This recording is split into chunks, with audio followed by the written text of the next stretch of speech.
అనేకుల అక్రమము విస్తరించుట చేత అనేకుల ప్రేమ చల్లారును. అనేకుల ప్రేమ చల్లారును. ఈరోజు చాలా బాధాకరం అండి. ఎంతోమంది స్త్రీలు ఇంకా మాతృ ప్రేమ కంటే మించింది ఏం లేదు అంటారు కదా. కానీ ఈరోజు కొన్ని వీడియోస్ చూసి నా గుండె జారిపోయింది అంతే. ఒక తల్లి రీల్స్ చేద్దాము అని చెప్పి ఎంతో ఒక 8th or 9th ఫ్లోర్లో తన బిడ్డని అటువైపు పెట్టింది. అర్థమైందా?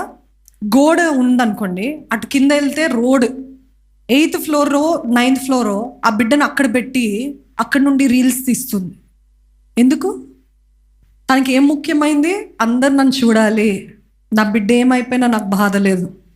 ఇంకో తల్లి, తన 2 బిడ్డలు ఉన్నారు, తన వెనకాల రోడ్ ఉంది, హైవే రోడ్, అక్కడ 2 బిడ్డల్ని పెట్టుకుని ఆ చిన్న బిడ్డలు, పసి బిడ్డలు, వారికి తెలియదు వారు ఎట్లా వెళ్తున్నారు, అట్లా వెళ్తున్నాడు ఒక చిన్న పాప, ఆ పాప ఒక బాబు. ఆ బాబు చూసి ఈవిడేం చేస్తుంది, ఇక్కడ మధ్యలో ఫోన్ పెట్టుకొని డ్యాన్స్లు వేస్తుంది.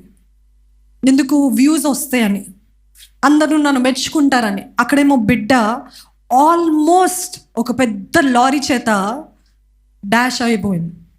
ఆ బిడ్డ, పెద్ద బిడ్డ కొడుకు వచ్చి కరెక్ట్ టైంలో లాగాడు. అరే, నాకు తల్లేనా? అసలు తల్లేనా? తల్లి ఎలా ఉంటుంది? మామూలుగా మనకు తెలిసిన తల్లులు ఎలా ఉంటారు? వారికి నొప్పున్నా, బాధున్నా, జ్వరమున్నా, ఏదున్నా అన్నీ కూడా మర్చిపోయి బిడ్డల్ని చేరదీసుకుంటే, ఈ నేటి తల్లులు ఎలా ఉన్నారు? నన్ను చూడాలి, నా అందం చూడాలి, నన్ను మెచ్చుకోవాలి, అందరూ నన్ను చూడాలి. ఇది దేనికి సూచన అని అంటే, అంత్య దినాల్లో ప్రేమ చల్లారును. What you think is the highest form of love? మాతృ ప్రేమనే చల్లారిపోతుంది అంటే ఇంకే ప్రేమైనా పనికొస్తుందా? అట్లాంటి స్థితిలో ఉన్నామండి. అందుకనే ఇందాక నేను అది పాడేటప్పుడు, అత్యున్నత మేఘా వాహనుడా త్వరలో రానున్నా నీకు స్తోత్రాలయ్య, మమ్మల్ని కొనిపోవటానికి. ఈ లోకంలో ఇటువంటివి చూసేదానికంటే దేవా మారనాథ అని చెప్పాలనిపిస్తుందండి. ఎందుకంటే ఎంత భయంకరమైన స్థితుల్లో ఉన్నాము.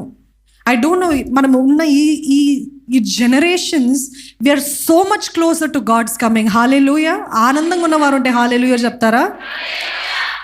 త్వరగా వస్తున్నాడు యేసు. నాకైతే అది ఖచ్చితంగా తెలుసండి. ఇప్పుడు జరుగుతున్న సందర్భాలు ఇవన్నీ చూస్తే ఖచ్చితంగా